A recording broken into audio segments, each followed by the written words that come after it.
میرا ماننا ایسا ہے کہ اختیارات قانون کے حساب سے کتنے بھی ملے ہوئے ہوں،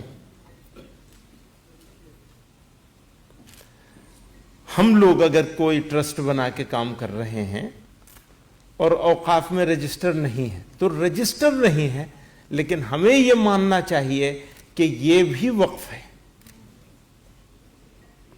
اور جب ہم نے اس کو بھی وقف مان لیا تو اس کے لیے بھی ہمارے اوپر ذمہ داری آتی ہے، چاہے جائے اس کے کہ ہم وقف کے بارے میں بھی ذمہ داری اٹھانے کو تیار نہیں ہیں۔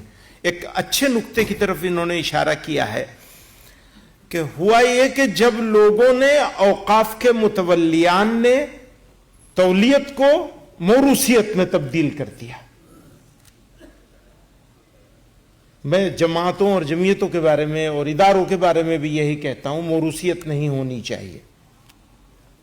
اس کو جب موروثیت میں اور ذاتی ملکیت کی طرح ٹریٹ کرنے لگے تو امت کے ساتھ اس کا کنیکشن کٹ گیا، ڈسکنیکٹ ہو گیا۔ اب جب امت کے ساتھ اس کا کنیکشن ختم ہو گیا تو امت تو اس کے لیے کھڑی نہیں ہوگی۔ یہ جو سرد مہری ہے، ہم سب لوگوں کو شکایت ہے سرد مہری کی کہ ہاں ٹھیک ہے اوقاف کے اوپر کچھ ہو رہا ہے، ہوگا ٹھیک ہے، نہیں ہوگا تو بھی ٹھیک ہے۔ حالانکہ آپ سمجھ لیجئے اگر اوقاف کے لیے جد و جہد، کوشش اور محنت نہیں ہوئی تو اتنا بڑا سرمایہ ہمارا جا رہا ہے اور چلا جائے گا خدا نخواستہ۔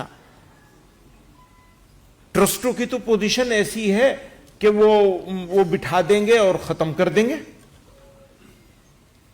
ٹرسٹ کے ذریعے سے جو ہماری جائیدادیں بنی ہوئی ہیں، اس کو بھی میں اوقاف سمجھتا ہوں، اور یہ گزارش کرنا چاہتا ہوں سب ٹرسٹیوں سے، مدرسے والے ہوں، کچھ اور ہوں، کہ اس کو بھی اسی طرح ٹریٹ کریں کہ اللہ میاں مالک ہیں اس کے، اور ہمیں جواب دہ ہونا ہے۔ اس میں اصل میں جواب دہی کا جو فقدان ہے، اب اس کے ایک وجہ تو یہی ہے کہ جب وہ ہماری ملت کی چیز رہی نہیں اور ذاتی ملکیت اور موروثیت آ گئی اس کے اندر، تو لوگوں کی توجہ اس کے اوپر سے ہٹ جائے گی۔ وہ توجہ نہیں ہٹنے دینی ہے، پھر وہ جذبہ پیدا کرنا ہے۔ سرکار، موجودہ سرکار اور سرکار میں بیٹھے ہوئے لوگ، سرکار تو سرکار ہوتی ہے لیکن بیٹھے ہوئے لوگ جو ہیں ان کی نیت اور ارادہ یہ ہے کہ اس کو ختم کر دیا جائے، جہاں جہاں سے جتنا ہم لے سکتے ہیں لے لیں گے۔ پرانے والوں نے بھی کچھ کم کرامت نہیں کی ہے، انہوں نے اتنی سب کرامتیں نہیں کی ہوتی ہیں، تو ان کا رونا بھی ہے، اپنا رونا بھی ہے، ہمارا خود کا، کسی دوسرے کو کیا کہیں گے۔ آج کے اس میں شرعی تناظر ہے اس کا، ہماری ذمہ داری، اصل میں باقی باتیں تو سب ہو جائیں گی اگر ہمارے اندر اپنا ذمہ داری کا احساس پیدا ہو جائے۔ کچھ ساتھی ایسے کھڑے ہو جائیں جو یہ کہیں کہ ہم اسپیشلی بس اسی پہ کام کریں گے، جیسے اکرم الجبار صاحب ہیں، ہمارے سید محمود اختر صاحب ہیں، اور ہمارے پاس یہاں موجود ہیں خسرو صاحب کے صاحبزادے جو صدارت کر رہے ہیں اس اجلاس کی۔ تو یہ حضرات اگر یہ طے کر لیں، جانتا ہوں کہ آپ کے پاس بہت ساری ذمہ داریاں ہیں، لیکن میں یہاں گزارش کیا کرنا چاہتا ہوں، ملکی سطح پہ 24 گھنٹے آپ جیسی کوئی شخصیت اس فکر میں ہو جائے کہ بھئی اوقاف کے معاملے پر ہمیں جاگنا ہے، جگانا ہے، اور جو چیزیں بچی ہوئی ہیں ان کو نیکسٹ لیول پہ لے جانا ہے۔ مان لیجئے میں کھڑا ہوں گا کسی اوقاف کی بڑی جائیداد کو لوگوں کو مشورہ دینے کے لیے کہ تم یہ کرو، تم یہ کرو، تم یہ کرو، تو اس کا اثر مثلاً اتنا سا ہوگا، 10%، 20%۔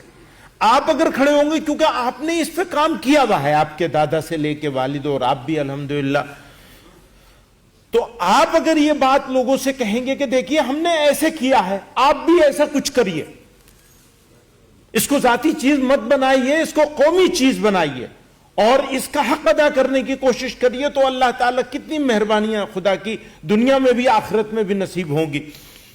تو یہ چیز سمجھانے کے کام سمجھانا ہے پورے ملک میں. اور لاکھوں کروڑ کی جائیدادیں. اچھا جائیداد اہمیت نہیں رکھتی ہے, اہمیت رکھتی ہے یہ کہ اس کا ہم نے فائدہ کیسے اٹھایا. اب ایک فائدہ یہ ہے کہ آپ نے ایک بلڈنگ بنا دی اور اس کا کرایہ آنے لگا, اس کرائے سے کچھ یتیموں کو, کچھ بیواؤں کو, کچھ بچوں کو اسکالرشپ ملنے لگی. یہ بھی بڑا فائدہ ہے, چھوٹا فائدہ نہیں ہے.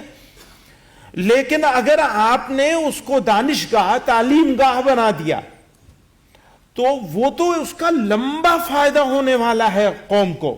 قوم میں تبدیلی تو بغیر تعلیم کے آئے گی نہیں. تعلیم اور تربیت. تو جیسے میں عرض کر رہا تھا کہ فل ٹائم جاب ہے یہ. ہم لوگ تو بہت ساری جگہوں پہ پھنسے ہوئے ہیں. ہم اپنے ساتھیوں سے سب یہی کہتے ہیں بھائی کریں گے کیا, کیسے کریں گے. آج ایک ہے, دوسرا ہے, تیسرا ہے. تو ہم میں سب یہاں اگر ہم آج یہاں جیسے سب بیٹھے ہوئے ہیں اور خدا کرے اللہ میاں ہمارے دل میں ڈال دے, ہمارے کچھ ساتھی کھڑے ہو جائے اور یہ کہیں کہ بھئی ہم تم سے تعاون لیتے رہیں گے,